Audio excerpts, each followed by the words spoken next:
ஓம் ஸ்ரீ மாத்ரே நமக. ஓம் ஸ்ரீ குருப்யோ நமக. ஓம் ஸ்ரீ கணேஷாய நமக. ஓம் ஸ்ரீ சுப்பிரமணிய சுவாமினே நமக. ஓம் நம சிவாய சிவாய நமக. நினைப்பவர் தம்மை காக்கும் நிகரறு மந்திரத்து தனிப்பொருள் உணர்த்தும் தெய்வம் தனித்தொழிற் வேலின் தெய்வம் வினைப்பகை ஓட்டும் செவ்வேள் வியன்புகழ் நாட்டும் எந்தை பாம்பன் முனி குரு மலர்த்தாள் போற்றி. அனைவருக்கும் எனது அன்பான வணக்கம். ஸ்ரீமத் பாம்பன் சுவாமிகள் அருளிய குமாரஸ்தவம் என்பதில் இன்று 8வது வரியை பார்ப்போம். ஓம் சுபநிதி பதையே நமோ நமக. மிகவும் மங்களகரமான நிதிக்கு தலைவனாகிய வடிவேல் பெருமானுக்கு வணக்கம் வணக்கம். இங்கு நிதி என்பது முருகப்பெருமானின் எல்லையற்ற அருள் வெள்ளமே. அருட்கடலாக விளங்கி அடியவர்க்கு இனிய பெருமாளாக காட்சியளிக்கிறார். குகப்பெருமானின் அருளாகிய நிதி கைவரப் பெற்றால்தான் நிஷ்டையாகிய நிதியை பெற்று ஆனந்த நிலையை பெறலாம். வாசனாக்ஷயம், மனோநாசம், தத்துவ ஞானம் முதலியன பெற வேண்டுமாயின் முருகப்பெருமானின் பெரிய திருவருள் எனப்படும் சுபநிதி வேண்டும். சுபநிதி என்பது நவரத்தினங்களையும் கொள்ளலாம். நித்திய வழிபாடு முறையில் முருகப்பெருமானுக்கு ஞாயிற்றுக்கிழமையன்று மாணிக்க ஆபரணமும், திங்களன்று முத்தாபரணமும், செவ்வாயன்று பவழ ஆபரணமும், புதனன்று மரகத ஆபரணமும், வியாழனன்று புஷ்பராக ஆபரணமும், வெள்ளியன்று வஜ்ராபரணமும், சனியன்று இந்திரநீல ஆபரணமும் அணிவித்து வழிபட்டால் நாடும் நகரமும் வளம் பெற்று வழங்கும் என சிவாகமங்கள் கூறுகின்றன. இவ்வாறு சுபநிதிகளான ஆபரணங்களை அணிந்து காட்சி வழங்கும் கருணை வள்ளலுக்கு வணக்கம் என்ற மந்திர பொருளும் உண்டு. சுபம் என்பது நற்பேறுகள், ஸ்ரேயஸ் எனவும் பொருள் உண்டு. அனைத்து விதமான நற்பேறுகளையும் அடியவர்களுக்கு வழங்கி அருள்பவராகிய ஆறுமுகப் பெருமானுக்கு வணக்கம் என்ற பொருளும் உண்டு.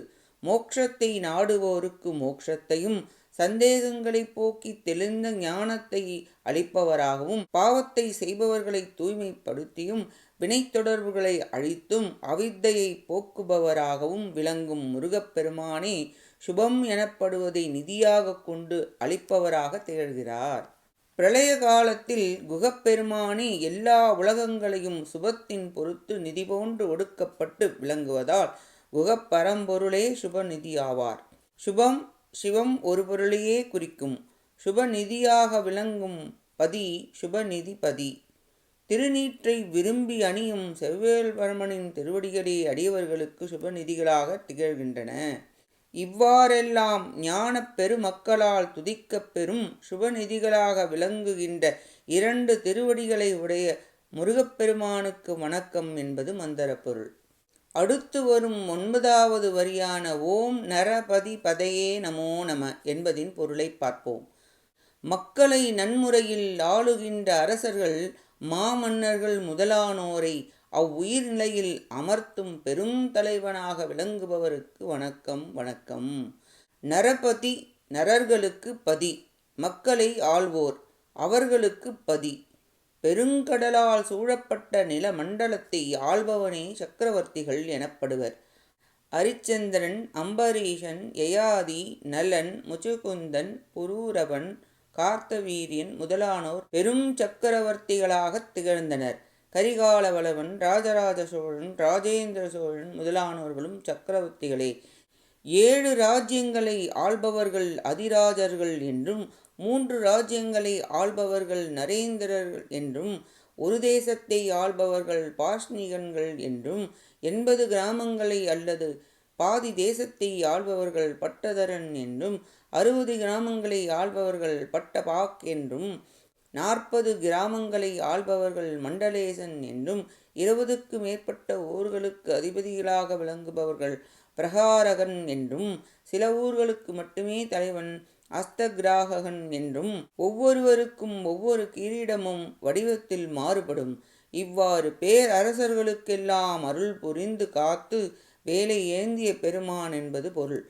ராஜகம்பீர நாடாளும் நாயக என்று அருணகிரி பெருமான் பாடுகிறார். முருகப்பெருமானே ராஜாக்கள் மூலம் நல் அரசாட்சி புரிந்திருக்கின்றார் என்பது தெரிய வருகிறது. நரம் என்பதற்கு ஆன்மா, மகாமாயை என்ற பொருளும் உண்டு. காரிய பிரபஞ்சம் காரண ஆன்மாவாக வியாபித்து அதிஷ்டித்தும் விளங்குவதால் நரபதி என சிறப்பிக்கப்படுகிறார். நரம் என்பதற்கு நீர் என்ற பொருளும் உண்டு. ஜலதேவதைகளை குறிக்கும். ஞானக் கண்களை மக்களுக்கு அளிப்பவர், பேரின்ப ரசத்தை அடியவர்களுக்கு அன்னை போல் அருள்பவர் எனவும் பொருள் உண்டு. நீரின் அதிதெய்வம் வருணன். பாவத்தை போக்குவது, அடியவர்களின் பந்தத்தை அழிப்பது, அருள் புரிந்து அனைவரையும் தூய்மைப்படுத்தி அருளுபவர் முருகப்பெருமானே ஆவார். அதனால் வருணனுக்கு பதி நரபதி ஆவார். உடலின் உள்ளே இருக்கும் தீர்த்தமாக விளங்குபவர் முருகப்பெருமான். சுண்டு விரலில் பிரஜாபதி தீர்த்தம், விரல்களின் நுனியில் தேவ தீர்த்தம், விரல் அடியில் உள்ளங்கையில் பிரம்ம தீர்த்தம், சுட்டு விரலின் அடியில் பித்ரு தீர்த்தம், விரல்களின் கணுக்களில் ரிஷி தீர்த்தம், இடது உள்ளங்கையில் சந்திர தீர்த்தம், வலது உள்ளங்கையில் அக்னி தீர்த்தமும் உள்ளன. குகப்பெருமான் தான் ஆன்ம தீர்த்தங்களாக விளங்குகிறார். பரமான்மா என்பதற்கும் நரன் என பொருள் உண்டு. பரம நிலையாகிய உன்னத நிலைக்கு கொண்டு செல்வதால் நரபதி என்றும் பொருள் உண்டு. நரன் 39 விபவங்களின் திருமாலுக்குரிய இத்தகைய விபவ ரூபங்களாகவும் தியானிக்க தகுந்த பரம்பொருள் குகபிரம்மமாவார். நரன் என்பது புருஷன் எனவும் பொருள்படும். எல்லாவற்றையும் அறிபவராகவும் எங்கும் முகம் உள்ளவராகவும் விளங்குபவரே கூடஸ்த புருஷன் நரன் எனப்படுகிறார். அப்படியாக முருகப்பெருமான் நரபதியாக விளங்குகிறார். அவருக்கு வணக்கம் என்று பொருள்படும். இவ்வாறாக இன்று 8வது வரி ஓம் சுப நிதி பதையே நமோ நம என்பதும், 9வது வரியான ஓம் நரபதி பதையே நமோ நம என்ற இந்த இரு ஸ்தோத்திர மந்திரத்தின் பொருளை பார்த்தோம். அடுத்த பதிவில் இதன் தொடர்ச்சியை தொடர்ந்து பார்க்கலாம். கேட்ட அனைத்து நல்லுள்ளங்களுக்கும் நன்றியும் வணக்கமும் கூறி விடைபெறுகிறேன். வான்முகில் வழாது பெய்க மலிவலம் சுரக்க மன்னன் கோன்முறை அரசு செய்க குறைவிலாத உயிர்கள் வாழ்க. நான்மறை அறங்கள் ஓங்க நற்றமும் வேள்வி மல்க.